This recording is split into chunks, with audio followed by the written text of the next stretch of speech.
পাইলের design capacity পরীক্ষা করার জন্য সাইটে একটি টেস্ট পাইল করে লোড টেস্টের মাধ্যমে পরীক্ষা করে দেখা হয় পাইলটি প্রয়োজনীয় ভার বহনে সক্ষম কিনা।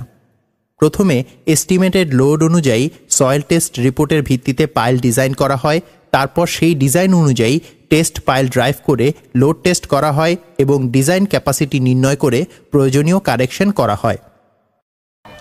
যে কোনো ফাউন্ডেশনেরই দুইটা ক্রাইটেরিয়া ফুলফিল করতে হয়। তার ভিতরে একটা হচ্ছে what is the bearing capacity of the foundation, আর আরেকটা হচ্ছে এটার হচ্ছে সেটেলমেন্ট ক্রাইটেরিয়া থেকে এটার ক্যাপাসিটিটা কত আসবে।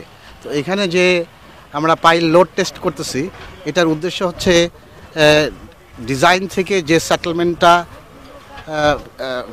বলে দিয়েছে যে এই সেটেলমেন্টের বেশি আমরা হতে দিব না এই লোডে, সেটাই আমরা এই লোড টেস্ট দিয়ে আমরা কনফার্ম করার ব্যবস্থা নিয়েছি। সাইটের যে স্থানে সয়েল কন্ডিশন সবচেয়ে খারাপ সেখানে টেস্ট পাইলটি করতে হবে। পাইলের কনস্ট্রাকশন অবশ্যই মূল পাইলের অনুরূপ হতে হবে। এরপর টেস্ট পাইলের উপর লোড দেওয়া শুরু করা হয়। এজন্য আমাদের দেশে সবচেয়ে প্রচলিত পদ্ধতি হল অ্যাঙ্কর মেথড। এ পদ্ধতিতে খরচ কম হলেও এটি অনেক সময় সাপেক্ষ। এখানে উল্লেখ্য যে ক্লে সয়েলের ক্ষেত্রে টেস্ট পাইল কনস্ট্রাকশনের মিনিমাম কয়েক সপ্তাহ পর লোড দেওয়া শুরু করতে হবে। যদি স্যান্ডের ভেতরে টেস্ট পাইল করা হয় তবে কয়েকদিন পর থেকেই লোড দেওয়া শুরু করা যাবে। অ্যাঙ্কর মেথডে লোড টেস্ট করার জন্য প্রথমে টেস্ট পাইলটির টপ সারফেসটিকে ভালোভাবে সমান করে নিতে হবে। অতঃপর পাইলটির উপরে একটি বেয়ারিং প্লেট বসিয়ে তার উপর হাইড্রোলিক জ্যাক বসানো হয়। হাইড্রোলিক জ্যাকের উপরে থাকে রকার বা মাস্টার বিম, তার উপরে থাকে প্রাইমারি বা মেইন বিম, মেইন বিমের ওপরে থাকে সেকেন্ডারি বিম। সেকেন্ডারি বিমের উপরে বালির বস্তা দিয়ে লোড চাপানো হয়। মেইন বিম এবং সেকেন্ডারি বিমগুলো ক্রিব ওয়ালের উপর রেস্ট করে। ক্রিব ওয়াল সাধারণত ইটের গাঁথুনি বা বালির বস্তার সাহায্যে তৈরি করা হয়। ASTM D1143 অনুযায়ী পাইল থেকে ক্রিব ওয়ালের ডিস্টেন্স মিনিমাম 5 ফিট হতে হবে। ক্রিব ওয়ালের থিকনেস মাটির বেয়ারিং ক্যাপাসিটির উপর নির্ভর করবে। পাইলের উপর লোড দেওয়ার পূর্বে পুরো লোড এই ক্রিব ওয়াল বহন করে, তাই এর ডিজাইন সঠিকভাবে করা অত্যন্ত গুরুত্বপূর্ণ। প্রাইমারি এবং সেকেন্ডারি বিমগুলোর লেন্থ এবং স্পেসিং অবশ্যই প্রপারলি ডিজাইন করে নিতে হবে। লোড দেওয়ার এই পুরো অ্যারেঞ্জমেন্টটিকে বলা হয় কেন্টলেজ। হাইড্রোলিক জ্যাকের দুই পাশে দুটি রেফারেন্স বার থাকে। এই রেফারেন্স বার এবং হাইড্রোলিক জ্যাকের সাথে দুটি ডায়াল গেজ সংযুক্ত থাকে। ডায়াল গেজের সাহায্যে অ্যাপ্লাইড লোডের ফলে সৃষ্ট পাইলের সেটেলমেন্ট পরিমাপ করা হয়।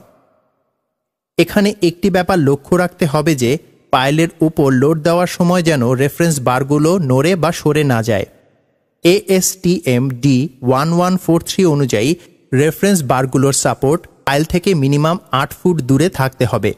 রেফারেন্স বারগুলোকে অবশ্যই সাফিসিয়েন্ট স্টিফ হতে হবে।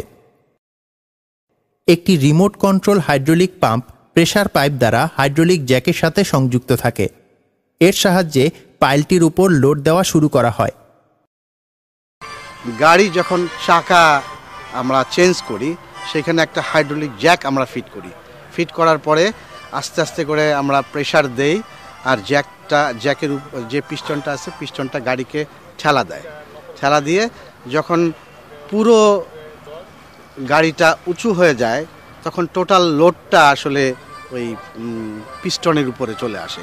জ্যাকের ভিতরে যে পিস্টনটা আছে সেই পিস্টনের উপরে আসে। ঠিক সিমিলার সিস্টেম কিন্তু এখানেই আমরা যে এই প্রেশারটা দিচ্ছি, এই প্রেশারটা দেওয়ার জন্য আমাদের এখানে জ্যাক থেকে প্রেশার পাইপ আছে, সেই প্রেশার পাইপটা এসে বাইরে এসে একটা পাম্প রয়ে গেছে যেটা হাইড্রোলিক পাম্প, সেই পাম্পের সঙ্গে প্রেশার পাইপটা ওখানে ফিট হয়ে গেছে এবং প্রেশার পাইপ এবং পাম্পের মাঝখানে আমাদের প্রেশার মাপার জন্য একটা প্রেশার গেজ ফিট করা আছে। তো এই আমরা আসলে লোড দিচ্ছি কিন্তু আমরা মাপছি কিন্তু প্রেশার দিয়ে, কেননা আমরা যে প্রেশারটা এখানে দিচ্ছি সেই প্রেশারের সঙ্গে হাইড্রোলিক যে জ্যাক আছে, জ্যাকের ভিতরে যে পিস্টনটা আছে, পিস্টনের যে টপটা আছে, ওইটার এরিয়া যেটা আছে সেই এরিয়াকে এটা প্রেশার দিয়ে গুণ করলে অ্যাকচুয়ালি আমরা লোড পাচ্ছি আর কি। সাধারণত ডিজাইন লোডের 200% লোড টেস্ট পাইলের উপর দেওয়া হয়। 200% লোড দেওয়ার সময় পুরো প্ল্যাটফর্মটি যেন উপরে উঠে না যায় সেজন্য অ্যাডিশনাল 15% থেকে 20% লোড অ্যাড করা হয়। এর ফলে পুরো প্ল্যাটফর্মটি স্ট্যাবল থাকে। এই টোটাল টেস্ট লোড পাইলটির উপর ধাপে ধাপে প্রয়োগ করা হয়। এ সময় সঠিকভাবে ডাটাশিট মেনটেইন করতে হবে। প্রথমে ডিজাইন লোডের 25% লোড দেওয়া হয়। লোড দেওয়ার 10 মিনিট পর ডায়াল গেজ থেকে পাইলের সেটেলমেন্টের রিডিং নেওয়া হয়। এরপর আরও 10 মিনিট পর রিডিং নেওয়া হয়। এভাবে 10 মিনিট ইন্টারভেলে রিডিং নিতে হবে। যখন পরপর দুটি রিডিংয়ের পার্থক্য খুব কম হবে তখন নেক্সট ইনক্রিমেন্ট দেওয়া হয়। 25% লোড দেওয়ার পর 50%, তারপর 75%, এভাবে 100% অফ ডিজাইন লোড দেওয়া হয় এবং পাইলটির গ্রস সেটেলমেন্টের রিডিং নেওয়া হয়। তারপর পাইলটির নেট সেটেলমেন্ট পাওয়ার জন্য পর্যায়ক্রমে লোড কমিয়ে শূন্য করা হয় এবং পাইলটির নেট সেটেলমেন্টের রিডিং নেওয়া হয়। অতঃপর আবার পাইলটির উপর লোড দেওয়া হয়। এ সময় প্রথমে 50%, তারপর 100% লোড দেওয়া হয়। অতঃপর 125%, 150%, এভাবে 200% অফ ডিজাইন লোড দেওয়া হয়। এ সময় পাইলটির গ্রস সেটেলমেন্ট কত তা মেজার করে আবার পর্যায়ক্রমে লোড কমিয়ে শূন্যতে আনা হয়। এ সময় 200% ডিজাইন লোডে পাইলের নেট সেটেলমেন্ট কত তা দেখা হয়।